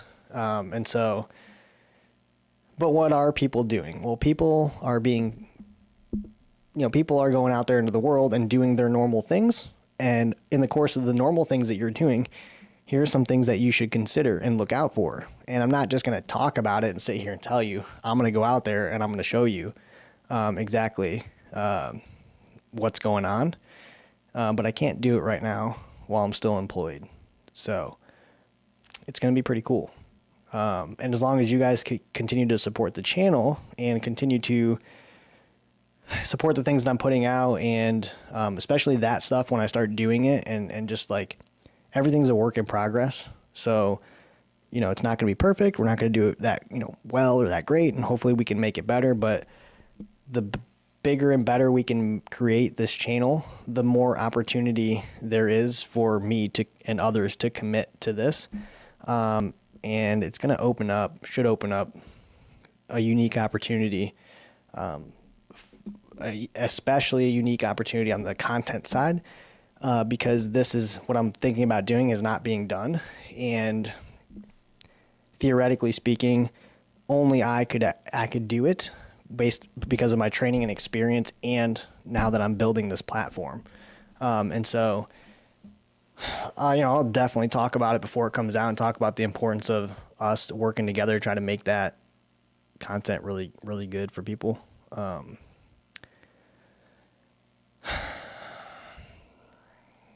Anyways, first advice for civilians: stay fit. Fit XD. Yeah, I mean, definitely. Like, heart disease is going to kill you more than, you know, definitely going to kill you first. If you're talking about my setup behind me, it's okay. It just is what it is right now. I'd like for it to be probably different. I've recently kind of rebranded, taken the logo. The honeycomb is pretty much gone, pretty much for the most part from everything, but I still have it up on the walls behind me. And I'll probably just leave it or I'll just add more, right? So it doesn't look like a honeycomb probably. But I have a new logo. It's on the website, which should be linked somewhere on my page, which is pretty cool. I like it. And if you go to my website, I don't know if it's in the description, or you just go to my channel and you click on the website, you know, you can go there and read about my company, and you can go to the about. I think the about page, yeah. And you can read about the logo and the representation of it. And I think it would make a lot of sense. Conditioning goes a long way. Conditioning for?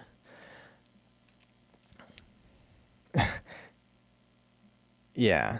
I do look for exits when I go into restaurants. Fires happen. Reasonable practice. Yeah, of course. But you also probably do it just because it happens, right? Yeah, I mean, do you go to your table and you're like, babe, hang on, let me go find this other exit? You know what I mean? You're usually seeing the exits and entrances as you're moving about.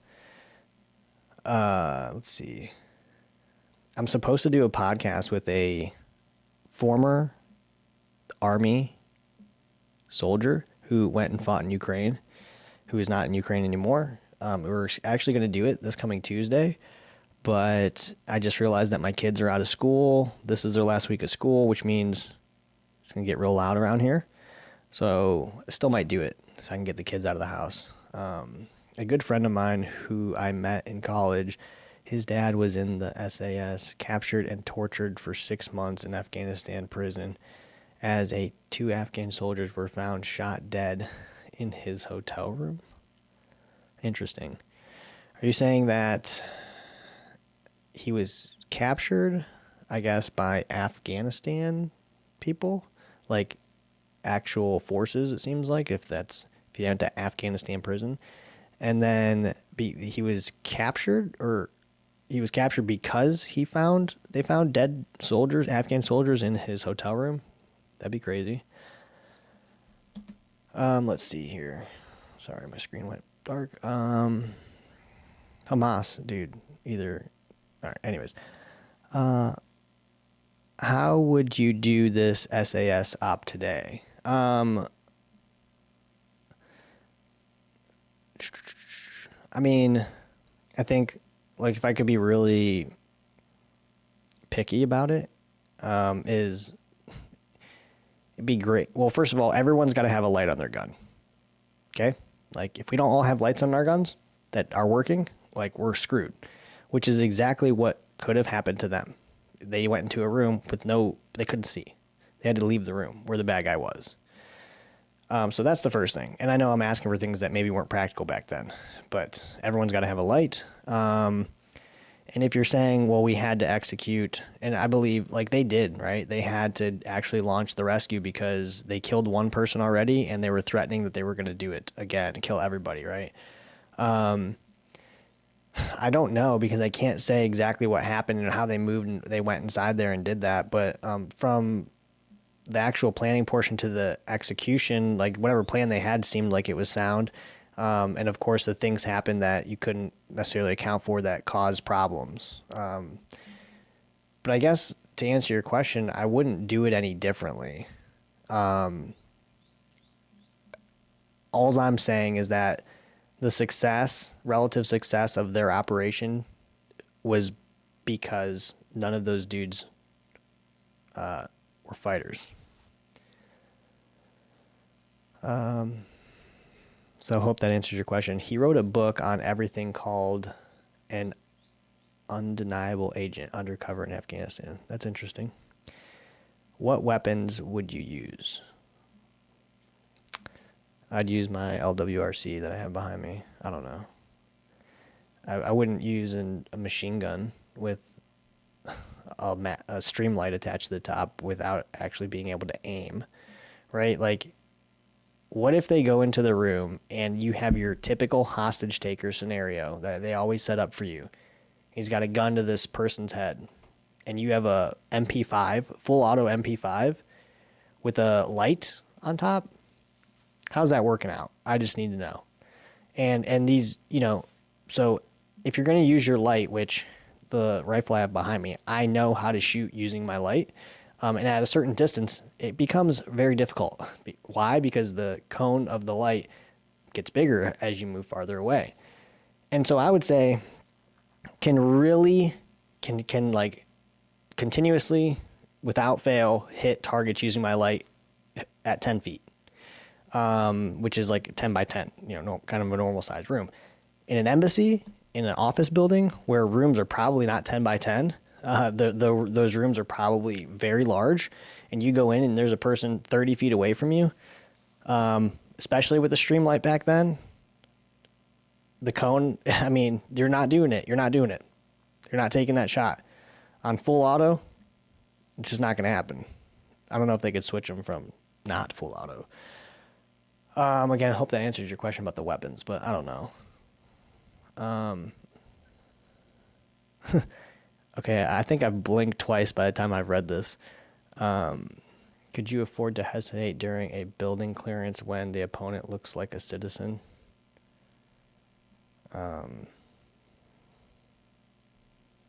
It's not called hesitation. It's called positive identification. I know you're talking about something completely different. Like, you're on a whole nother topic. But are you going to join? No, hell no, I'm not going to Ukraine. Actually, I have a video idea that's really cool. I'm not going to say what it is, but I want to show you guys something that I found because I think it's cool. Like, I hope it doesn't encourage people to go to Ukraine. But it's pretty neat and interesting. But I'm definitely not going to Ukraine. I've been married 14 years and I got 4 kids. That would be really silly. If I didn't have all that stuff, I probably wouldn't be here anyways at this point, because I'd probably been doing other dangerous things before this happened.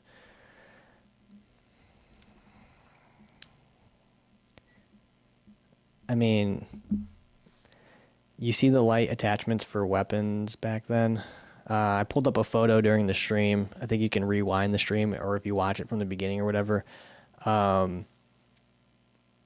you can see the attachment. It's like on top of the handrail, I think, basically. I mean, it's just crazy ridiculous. Yes, he was captured by Afghanistan forces, tortured for 6 months. The truth eventually came out when the British embassy failed to help him after promising they would. Turns out the truth was he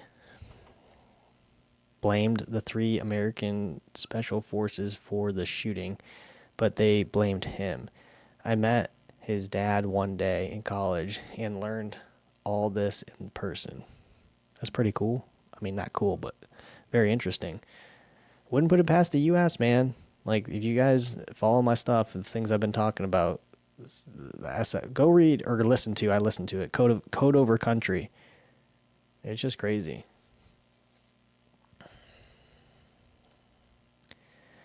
They had a mag light. Is actually a stream light, not a mag light. We've played Tarkov. We know. I know, right? That's actually funny because a lot of the videos that I post, which again, it seems like obvious stuff to me, and I put it out there. A lot of people have a problem with it. Like, hey, don't follow a door into a room. That's probably not the best thing that you could do to shoot the threat as soon as possible. And people are like, I play Tarkov, so that's obvious. And actually, who did I say this to? I was talking to somebody who I'm supposed to have on the podcast, who's a well-known guy from a different country. And essentially the conversation is going to be about CQB. But this is what I told him, right? And this is really interesting, and I'll probably bring it up on the podcast. But in Tarkov, and I've never played it, but I presume that this is how it works. I think this is how it works: is you have one life, and all of the things that you have found on your person with you, up until that point, if you die, you lose. I think there's some like additions coming out where you don't have to lose everything or whatever. But let's just say that's still the truth, right? So you talk to these people that play this game, or you just watch people play the game, right? How are they actually playing the game? Like from a CQB perspective, if they're inside a structure and a guy's in that room, how are they actually doing it, right? Well, if they thought their best chances at shooting this person was to run into the room, then they would probably do that and not get hurt. But they're not doing that. Why? Because they're concerned that they're going to lose all of their make-believe items that they found on themselves. And so if we're going to do that in a game, what makes you think that you wouldn't do the same thing in real life?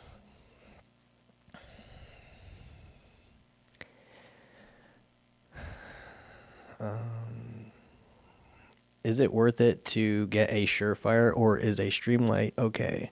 For most scenarios, not sure if I want to drop. So I have a I have a mod light. I have a mod light on my rifle, and I think it's awesome. And I think mod light is one of the best rifle lights. They have a couple of different versions, but the reason that I like it and I wanted it is because when you start talking about like lumens and candelas or whatever, but essentially like it gives you a very concentrated beam, which is what I want for the reasons to which I believe weapon lights are valuable, which is if I'm pointing my rifle at something, that's where I'm looking, right? That's where I want to see. And if there's a person there who needs to be addressed, I want everything going right on him, like in his face or whatever.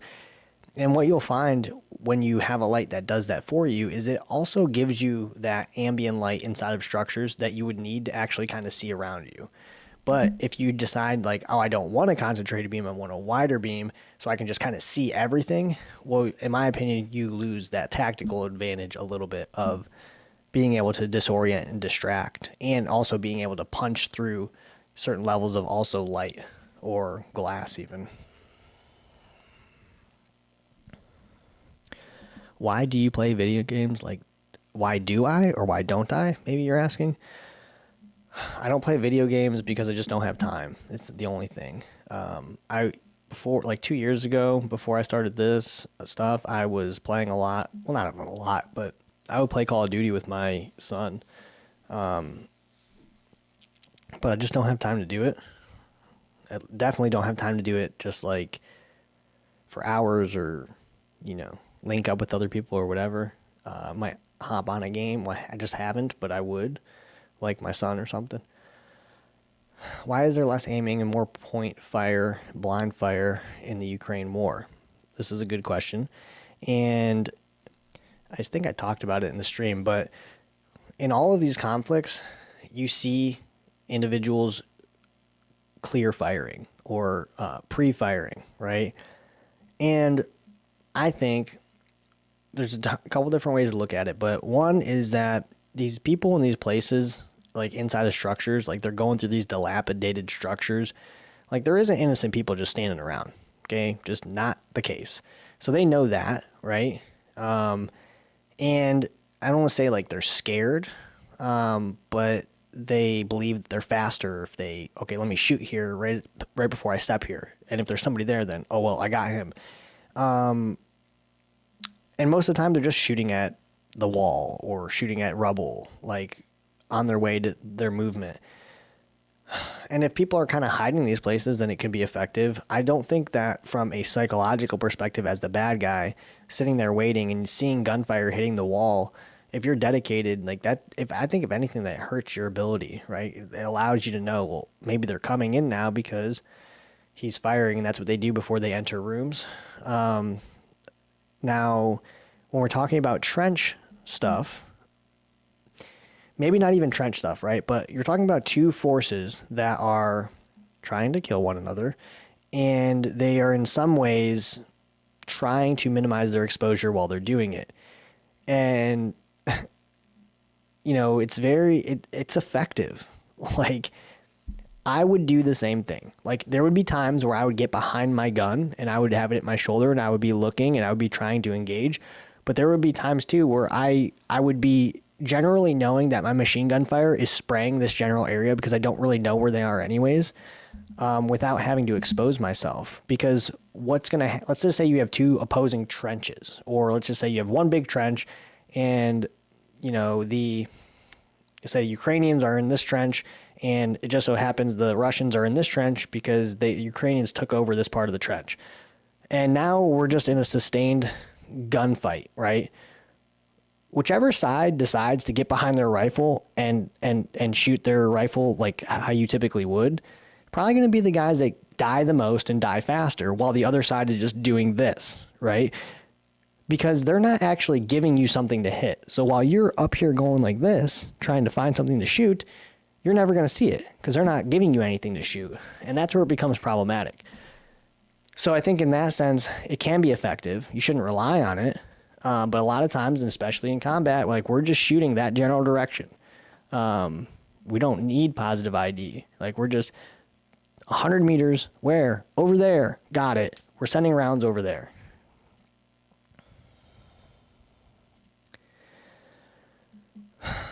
I just said Maglite as a point of reference. Yeah, I get you. Tarkov translates to hands down, made you a more deadly human. I switched to an all Phoenix for lighting. They give me veteran discounts too, so that helps ease up the wallet. That's cool. I've never heard of them. I think I might have heard of them. Oh, damn. That's a gamer club.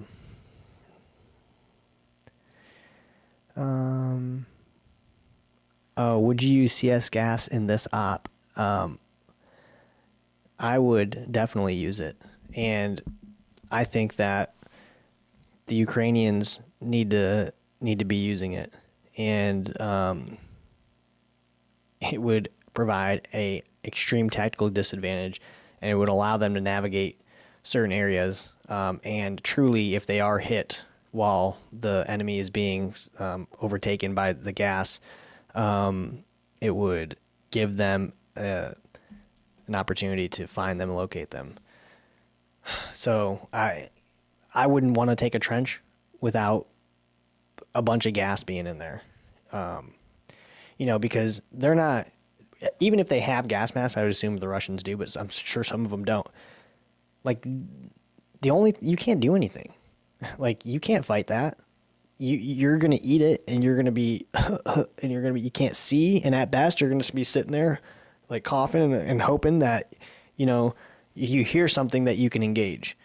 I would be overwhelming these trenches with gas before I go in. And if they were doing that, they would be dominating very quickly. And they could insert the gas through canisters, throw them. They could shoot them in there.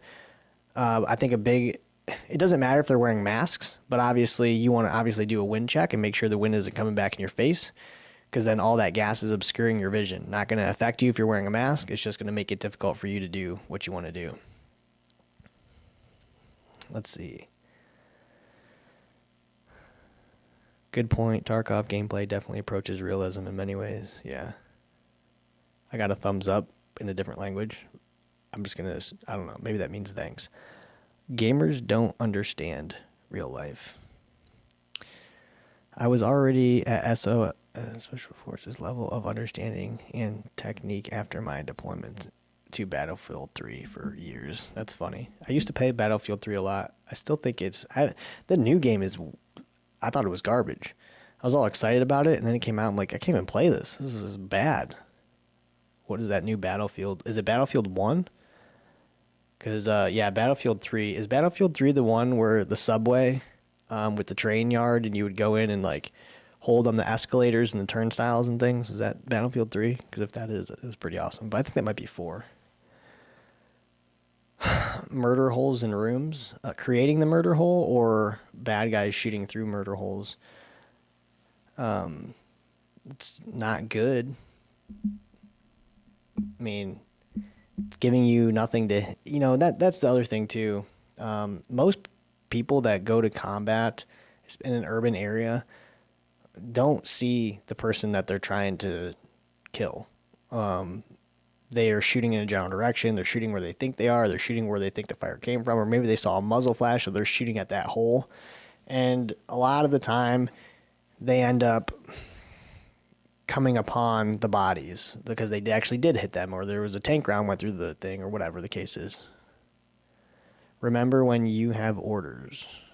What's a murder hole? You guys want me to, get this Hamas dude out of here? I might. What's a murder hole? It's just a hole that they knock in the concrete or wall or whatever, and they shoot out of the hole. So it's just usually about, I'd say, the size of a cantaloupe. That's a good reference. Bigger than a softball usually. Big enough to see and also shoot from. And that makes it hard for you to be hit, right?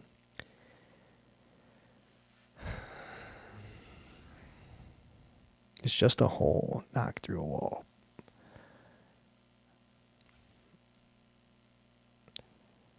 Hides behind it and waits for you to step through the door.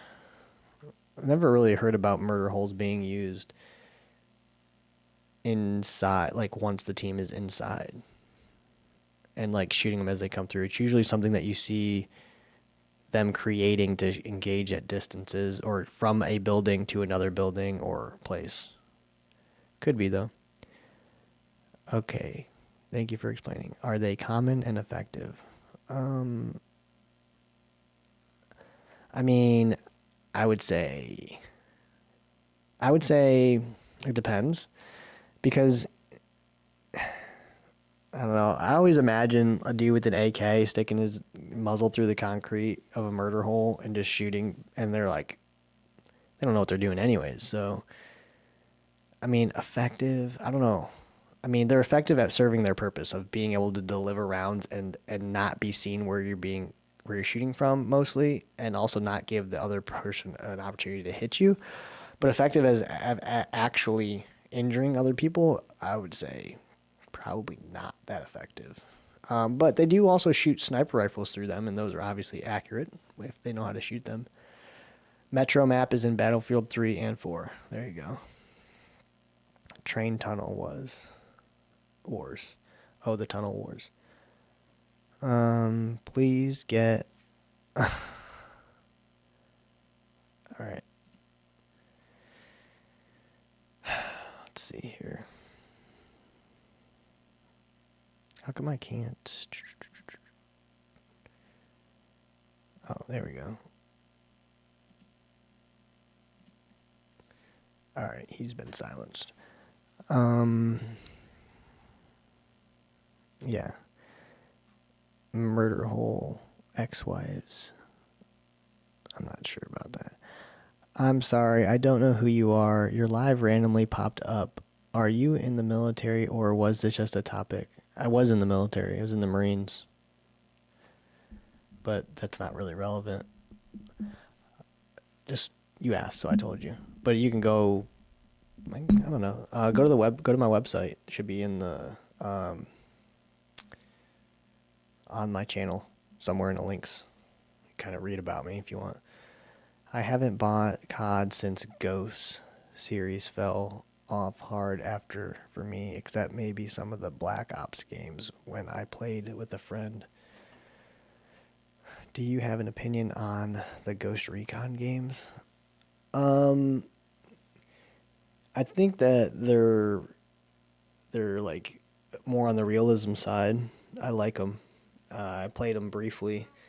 I like some of the things that you can do, but you know, it's just a game. Luck? Question mark? Peter must have just got here. Peter doesn't know. Peter doesn't know. Yeah, I don't see you in the chat, Peter, anywhere. You can watch the live stream, but I mean, when you can rewind it or watch it when I'm done. But when, you know, we'll just say 5 of the 6 hostage takers either were incapable of fighting or decided not to fight. Yeah, I call that luck. When 40% of oh, okay, that's fine, Pete. That's fine, Pete.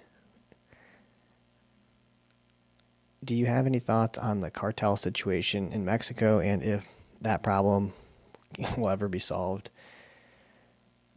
No, it just won't be solved. There's too much money involved. It's pretty crazy.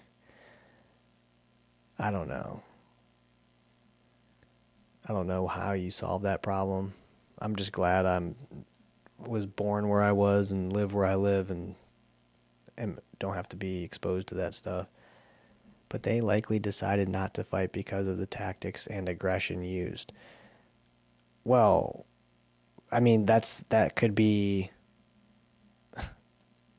Yeah, but then you also have to say that the clear firing was effective, right? Shooting down a hallway or without knowing what's down there, or you know, putting your MP5 around a corner and dumping your magazine because if you go in that corridor and there's a guy there, he's going to kill you, and it turns out there's nobody actually there. I mean, you'd have to also say that aggression was part of the success. You'd have, you know, they shot on the breach 3 hostages, killed 1, and were convinced by the other hostages to surrender. So they did. I mean, there was only one way to do what they did, and it's just the way that they did it. And it's not to say that their tactics were not, besides the clear firing and stuff, not to say like bangers weren't effective and wall charges weren't effective. But look, I mean, if that's what had to be done in the way in which they did it, and all of the dudes put their guns down, they just, I mean, I don't know how you're saying, like, because of their speed, surprise, and violence of action. Like, it took them 17 minutes to clear the building, right? I mean, could anybody have done the same thing? Throw bangers, be loud, shoot down hallways, and blindly shoot around corners? And be like, oh, it's successful, like, because you guys were so violent and loud. I mean, I don't know. Are you saying that if they would have breached the front door and breached the roof and came in and never thrown a banger and were like just running around yelling, that the guys would have been like, oh, this isn't that serious. I'm not giving up. I'm just gonna, I'm gonna fight now because I haven't heard loud noises. I mean, I don't know. Maybe. It's not for me to decide. Cartel in Montana. If you legalize all the drugs and guns, wouldn't that stop the cartel? Well, if you did that, then they would just find other ways to make money, which means that they would kill other people that are trying to compete with them legally. And every business that tried to open to sell guns or drugs would probably get wiped out and disappear. So no. And then I guess further on that, you'd have to get with Portland. Portland like legalized all their drugs, I believe, or something. I don't think Portland's doing too well. But I also don't care about somebody in a possession of a individual user amount of drugs, if that makes sense. Like really of anything. I think it's silly. Waste of everybody's time. They need help if they want to get off drugs. They don't need to go to jail. I don't know, dude. I've never shot that gun. But are you talking about like a handgun? I did shoot a Beretta on the first department I worked for. I had to carry one. I actually liked it, but I don't know if that's a handgun. I'm not really a gun YouTuber. What is it? What do they call them? Gun tuber. Kind of in the weeds of terms of details. I wonder if they used HP or Full Metal Jacket. Yeah, I'm not sure. Blindly firing his gun down a corridor that they didn't check was honestly the craziest thing to me. And the whole op simply because, like you said, there could have been hostages there. Yeah, people don't like this conversation, right? People don't want to actually talk about, what happened and why, and let's really consider this, and especially people within that same organization, because you're challenging what people know, right? And let's just say I've done this before. I've been a bad guy in a number of different situations where a SWAT team was coming after me, where they were blowing doors, right? And throwing bangers. My job didn't change, right? Like, given the information that I was given, you hold a gun here, and when they come in, you shoot at them. My job didn't change to, well, nah, man, I heard a lot of noise. I know you told me to do this, but I'm not doing that. I give up. And that's the difference. And there's many instances. When another incident that I'd probably talk about, the French, I think it was French Special Forces, they had a guy down in a room and couldn't get to him for an hour. And they actually threw a grenade into the room that they were trying to enter before entering. He says grenade. I don't know if he means stun grenade or not. And then they proceed to make entry, and then they get shot up. One of their own guys falls like inside the room, basically, or somewhere near that. The other guy kind of falls backwards, and takes him an hour to get to him. So, okay, that's fine. That grenade didn't work on those guys. That stun grenade or real grenade didn't have an effect to their mindset of, I'm going to shoot this thing out. And when that's the case, everything kind of goes to shit. What proof do I have on what? If you're asking for proof about the blind firing and stuff, I played it. It's in the stream. The SAS operator himself says that he did it. Two of them, two separate ones. The one says that he was going to step off the stairs to the next floor, and an old hand, which is a guy with more experience, grabbed him and said, hey, shine your light first. And so he shines his light, and at that time, another team enters into the hallway and puts down a clearing burst of fire. And so he credits that guy with saving his life. Another guy, SAS guy, says he got to a certain point, I think it was in the cellar, and he goes, I'm not going down there. There could be a guy waiting for me and just kill me, basically. So he's like, so I put my MP5 around the corner, and I emptied the magazine, I think is what he said, or I hosed it down. And he goes, and then there was nobody down there. So, yeah, Mexican cartel is crazy. It feels like you're trying to side next to a criticism on the action without actually staking yourself on the criticism. I don't know what you're saying. Hostage rescue tactics have changed significantly since then, thankfully. Trying to side next to a criticism of the action without actually staking yourself. Yeah, I think you're saying, I'm trying to... I mean, you can call it whatever you want. I mean, I don't care. Criticism, critique, after action. I mean, is it right or is it wrong? It's just like when I point out a video of dudes diving into a room and the bad guy shoots at them 5 times with blanks. And I go, hey, it took you this long to actually shoot the guy. He actually shot 5 times before you could even see him. So maybe popping the door open and shooting him right away is better and faster. Oh, well, you're just saying, like, you can call it criticism. I just think that there's better ways of doing it. Had a bad rep in my book after Somalia hostage situation.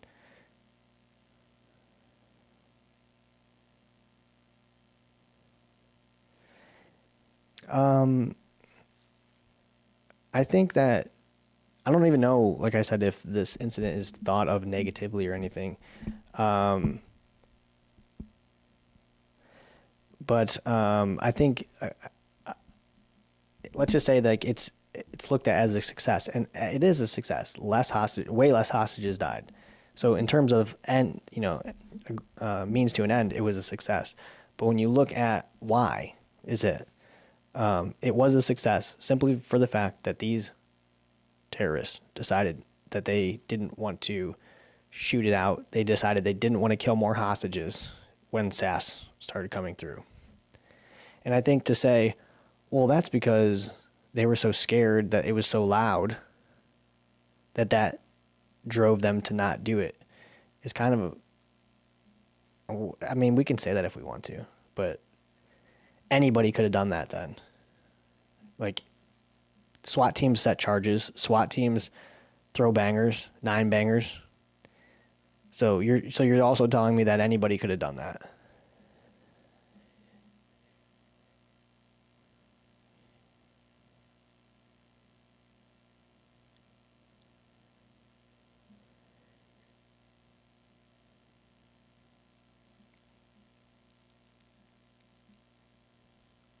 What? Trying to read this. Jude to something.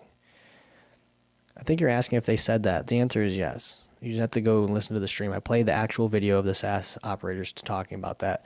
The one I don't play is the one where the guy says his buddy put his hand on his shoulder and told him, don't go down there, and then his team came through blasting down the hallway, clearing burst. That one's not in there.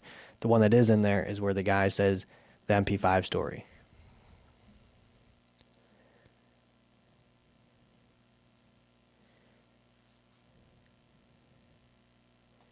SWAT doesn't do something as effectively as though. That's such a shallow comparison. Doesn't do what? Blow, like literally what they did was blow a window, maybe another window somewhere else, and then they threw bangers throughout the thing. I mean, what? They also went into a room without lights after a bad guy, realized they couldn't see, and walked back out and said, hey, come over here with your light. Let's go in here and look for this bad guy. And they went in there and they shot the guy. So, like, we can also say, like, that's probably not a good idea.